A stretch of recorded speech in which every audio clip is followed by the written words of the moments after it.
Welcome back to page 121. In recent looks at the Greyhawk map, I have looked at Furiandi, Shieldlands, Bandit Kingdoms, Ayus. Now I'm going to look at Horned Society. And the info I take from Horned Society is going to come out of the From the Ashes box set. This map, I believe, is the one that Paizo offered in 2007 or thereabouts.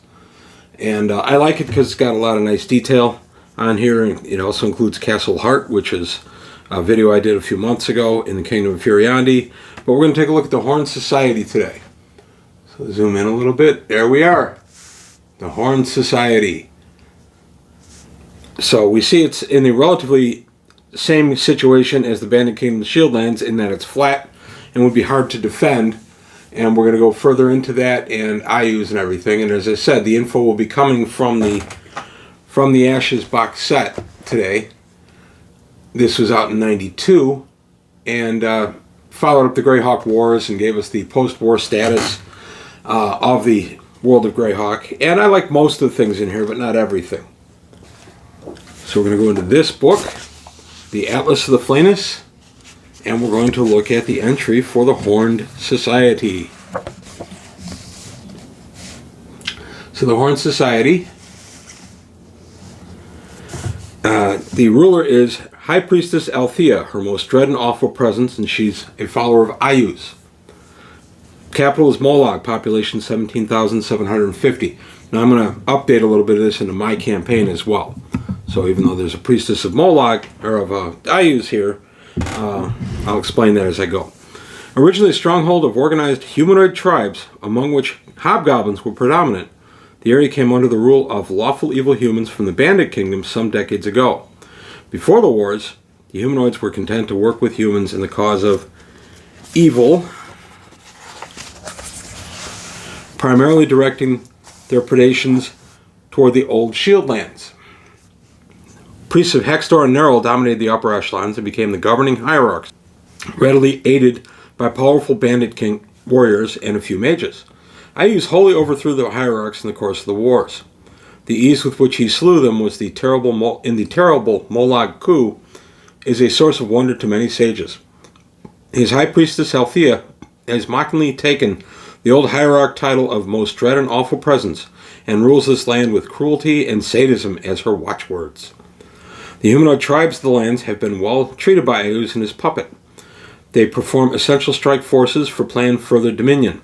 The more promising of them also hold sway in the old Bandit Kingdom's lands.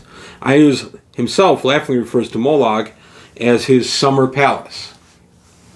Rumors continue to circulate that one or more unnamed hierarchs managed to escape the slaughter of the Blood Moon Festival and have taken refuge in the southwestern spur of the Felry Forest, or elsewhere depending on the rumor.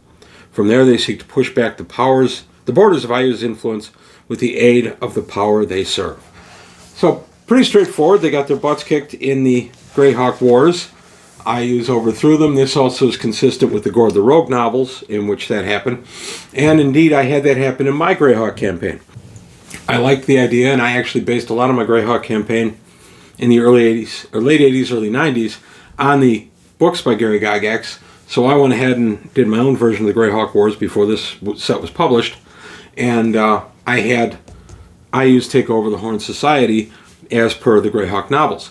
Now that being said, I have since had Ayus have a lot of downturns in his fortunes, and up to and including in my world, he's been re-imprisoned in the God Trap. He has since gotten free, but while he was imprisoned, places like the Horned Society broke free of his rule.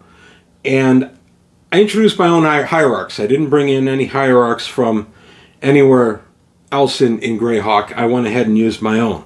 And I came up with a couple of good ones. I had the Iron Mage, who was a magic user who had found a way to place his essence, essentially a phylactery, within the body of an iron golem. This is based on an old Conan story from Robert E. Howard, The Devil in Iron.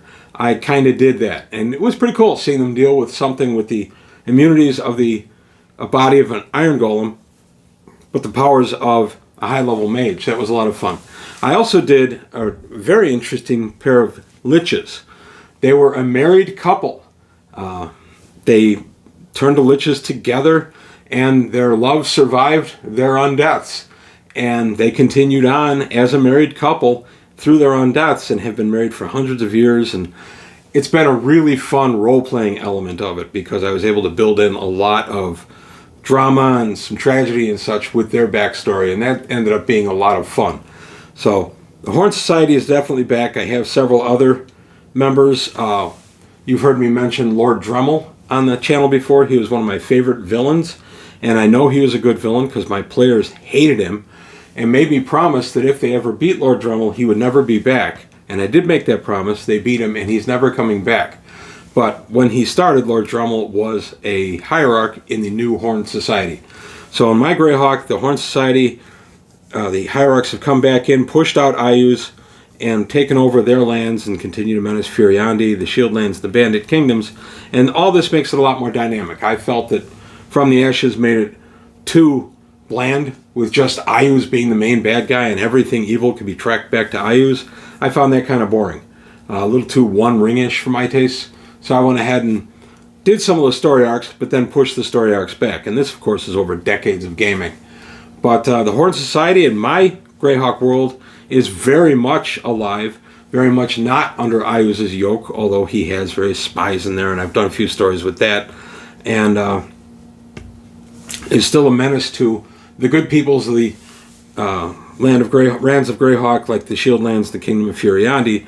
So I've done a lot of fun stories with that. I'm very happy that I went ahead and had the Horn Society have new hierarchs, and I continue that story to this day.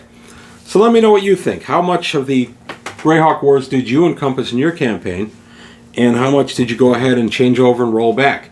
I don't think I've ever read anything that I haven't changed from some source or another, just because that's part of being a DM. You make the world your own.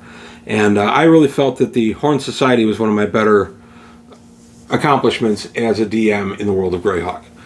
But please let me know what you think. Leave comments below, like and subscribe if you enjoyed the video. Tell your friends, let's keep growing the channel. Also, please take a look at the Patreon, see if you can help me out there.